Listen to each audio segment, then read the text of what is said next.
Kung kailangan natin linisin yung bodega nila at kailangan natin ng MP, ay nagutos sa atin ng may-ari. Kita nyo naman. Babayaran tayo. 4 na oras tayo magtatrabaho pero pang isang araw sa Pilipinas. Maigit pa.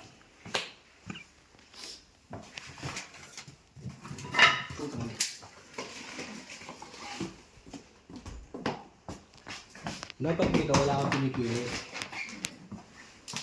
Ano ba masasabi mo, kabayan? Ano ba mas magandang trabaho sa Pilipinas o dito? Mas maganda dito siyempre. Dahil? Pero, mas malaki ang cost of living. Alam niyo yung mga kabayan.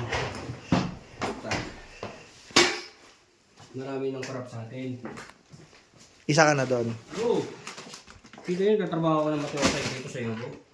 Di ba kamag-anak mo si Marcos? Anak, ayoko nang bumoto sa Pilipinas. Dahil? Maraming corruption.